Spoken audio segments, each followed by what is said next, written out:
মোক পইচা দিয়া বুলি ক'ৰবাত আছে নেকি? ক'ৰবাত আছে নেকি? গোটেই প্ৰতিবেদন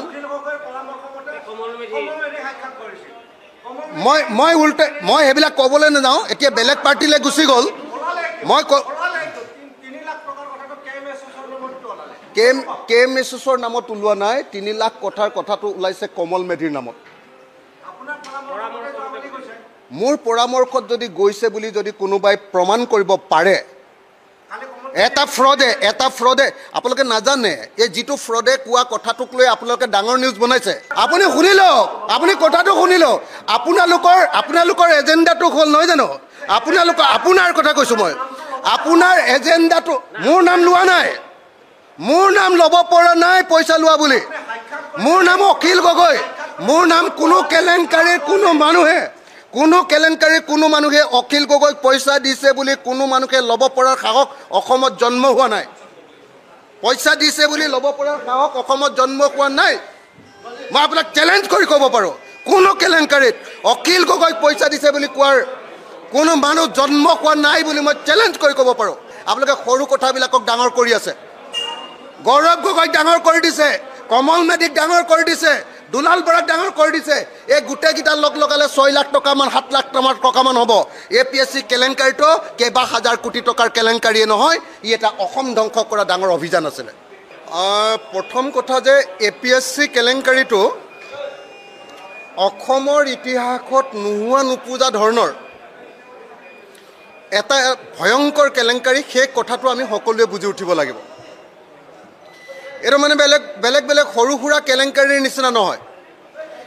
এইটোৱে মানে গোটেই ছিষ্টেমটোক ভাঙি চিঙি শেষ কৰি পেলাইছিলে। মানে APSC কেলেংকাৰীটো কৰিবৰ কাৰণে আচৰিত ধৰণে মানে APSCৰ নিচিনা য'ত মানে অসমৰ আটাইতকৈ গুৰুত্বপূৰ্ণ পদবীবিলাকত চাকৰি দিবৰ কাৰণে হোৱা পৰীক্ষা, সেই পৰীক্ষাটোত নকল বহি বনাই লোৱা হৈছিলে। মানে গোটেই কাৰবাৰটোৱে এনেকুৱা আছিলে যে ই গোটেই ছিষ্টেমটোক, গোটেই পৰীক্ষা ছিষ্টেমটোক ভাঙি চিঙি শেষ কৰি পেলাইছিলে। গতিকে সকলোৱে এটা কথা মনত ৰাখিব লাগিব যে APSC কেলেংকাৰীটো কৰিবৰ কাৰণে, তেনেকুৱা এটা কেলেংকাৰী কৰিবৰ কাৰণে অকল এজন ৰাকেশ পালেই বা অকল আয়োগখনৰ জৰিয়তে কেতিয়াও সম্ভৱপৰ নহয়, যদিহে তাত গভৰ্ণমেণ্ট জড়িত নাথাকে। এইটোৱে আটাইতকৈ ইম্পৰ্টেণ্ট কথা। আৰু BK শৰ্মাৰ ৰিপৰ্টত এইটোকে লুকুৱাব খোজা হৈছে। BK শৰ্মাৰ ৰিপৰ্টত, বিপ্লৱ কুমাৰ শৰ্মাৰ ৰিপৰ্টত 14জন মানুহক দোষী সাব্যস্ত কৰা হৈছে, চেয়াৰমেনৰ পৰা PSO লৈকে। কিন্তু তাত কোনো পধ্যে কোনোৱে দোষী সাব্যস্ত কৰি দিয়া এখন তালিকা আছে, আপোনালোকে চাই ল'ব। সেই তালিকাখনত 14জন মানুহক দোষী সাব্যস্ত কৰা হৈছে, য'ত চেয়াৰমেনৰ পৰা এক্সামিনেশ্যন কণ্ট্ৰলাৰৰ পৰা PSOজনলৈকে এই 14জন মানুহক দোষী সাব্যস্ত কৰা হৈছে। কিন্তু গোটেই কেলেংকাৰীটোৰ পৃষ্ঠপোষকতা কৰা প্ৰকৃত যিসকল ৰাজনীতিক, তেওঁলোকক সেই কেলেংকাৰীটোৰ পৰা নাইকিয়া কৰি দিয়া হৈছে। আৰু যাতে সেইটো লুকুৱাব পাৰে তাৰ কাৰণে BK শৰ্মা প্ৰতিবেদনখনত অকণমান মানে হাঁহি ধেমালিৰ খোৰাক দি দিয়া হৈছে যে কমল মেধিয়ে 3 লাখ টকা ল'লে বুলি, যে আপোনাৰ দুলাল বৰাই 2 লাখ টকা ল'লে বুলি। লৈছে নলৈছে নিশ্চয় হ'ব পাৰে, ল'বও পাৰে। কিন্তু এইটো 2 লাখ টকীয়া বা 3 লাখ টকীয়া কেলেংকাৰী নহয়। বা BJPৰ MLA জনে 60 লাখ টকা ল'লে বুলি দেখুৱাইছে। কি নাম এজন? গুৰুপ্ৰসাদ দাস, গুৰুজ্যোতি দাস, তেওঁ 60 লাখ টকা ল'লে বুলি দেখুৱাইছে। এইটো 60 লাখ টকাৰ বা দুলাল বৰাই 2 লাখ টকা লোৱা বা কমল কুমাৰ মেধিয়ে 3 লাখ টকা লোৱাৰ কেলেংকাৰী এইটো নহয়। এইটো হ'ল গোটেই ভাৰতবৰ্ষৰ ভিতৰত এখন ৰাজ্যৰ এডমিনিষ্ট্ৰেটিভ ছিষ্টেমৰ কাৰণে তৈয়াৰ কৰা অফিচাৰ্ছবিলাকৰ যিটো পৰীক্ষা, সেই পৰীক্ষাটোক সম্পূৰ্ণৰূপে মাফিয়া ষ্টাইলত একেবাৰে ধ্বংস কৰি দিয়া এটা কেলেংকাৰী। নাম্বাৰ 1। নাম্বাৰ 2, এই কেলেংকাৰীটোৰ আটাইতকৈ ডাঙৰ কথাটো হ'ল যে ই সুদূৰ প্ৰসাৰী। কাৰণ ইয়াৰ জৰিয়তে অসমৰ এডমিনিষ্ট্ৰেশ্যন চলা, সেইটো পুলিচ এডমিনিষ্ট্ৰেশ্যনে হওক বা চিভিল এডমিনিষ্ট্ৰেশ্যনে হওক, গোটেই এডমিনিষ্ট্ৰেশ্যন চলা ছিষ্টেমটোৰ কাৰিকৰবিলাকক ACS আৰু APS অফিচাৰবিলাকক তাতে তৈয়াৰ কৰা হয়।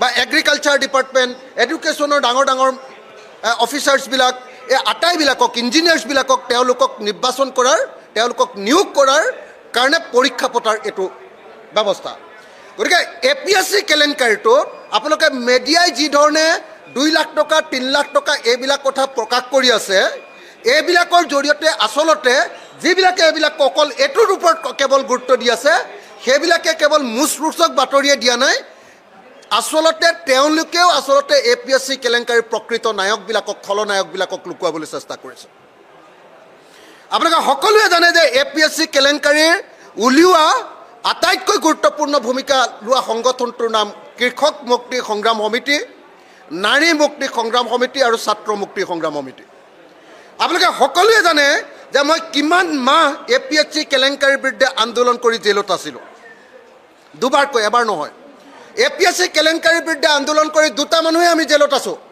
অখিল গগৈ আৰু অনিল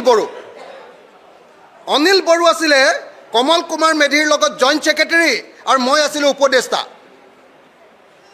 এই দুজন মানুহে APSCৰ বিৰুদ্ধে আন্দোলন কৰি কেৱল দুজন মানুহে আমি জেলত গৈছোঁ আৰু APSC কেলেংকাৰী যে আজি উদ্ধাৰ কৰিলে কেলেংকাৰীটো যে প্ৰমাণ হ'ল তাৰ কাৰণে যিটো কেছ হৈছিলে আপোনালোকৰ মনত নিশ্চয় আছে সেই কেছৰ হাইকোৰ্টৰ যিটো কি কয় আৰ্গুমেণ্ট সেই আৰ্গুমেণ্ট কৰিবৰ কাৰণে অসমত আমি উকিল পোৱা নাছিলোঁ হাইকোৰ্টে এমিকাছ কুৰি হিচাপে BD কোঁৱৰক নিযুক্তি দিছিলে আৰু গুৱাহাটী হাইকোৰ্টৰ এডভোকেটসকলে সেইদিনা আন্দোলন কৰাৰ কাৰণে আপোনালোকে নিশ্চয় মনত আছে যে এজনো এডভোকেট এই গোটেই গোচৰটোৰ যিদিনা ভাৰ্ডিক্ট দিছিলে সেই ভাৰ্ডিক্টৰ দিনা সেই গোচৰটোৰ কি কৰিবৰ কাৰণে আপোনাৰ আৰ্গুমেণ্ট কৰিবৰ কাৰণে উপস্থিত নাছিলে মই নিজে গুৱাহাটী হাইকোৰ্টত ভঙা ভঙা ইংৰাজীত আৰ্গুমেণ্ট কৰিছিলোঁ মই চাগে একমাত্ৰ মানুহ অসমৰ যি গুৱাহাটী হাইকোৰ্টত চিভিলিয়ান হিচাপে আৰ্গুমেণ্ট কৰিছিলোঁ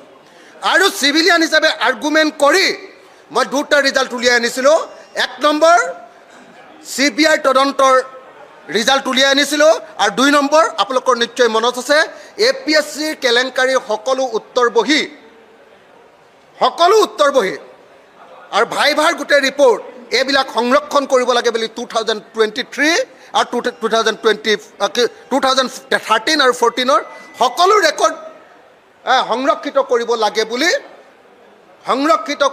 লাগে বুলি মই ভাৰ্ডিক্ট উলিয়াই আনিবলৈ সক্ষম হৈছিলোঁ মই এই মুহূৰ্তত BD কোঁৱৰ এডভোকেট BD কোঁৱৰক ধন্যবাদ জনাইছোঁ আৰু অসমৰ ৰাইজে এইটো জনা দৰকাৰ যে সেই আৰ্গুমেণ্ট বেলেগ কোনেও নহয় অখিল গগৈ নিজেই চিফ জাষ্টিছৰ সন্মুখত মই নিজে আৰ্গুমেণ্ট কৰিছিলোঁ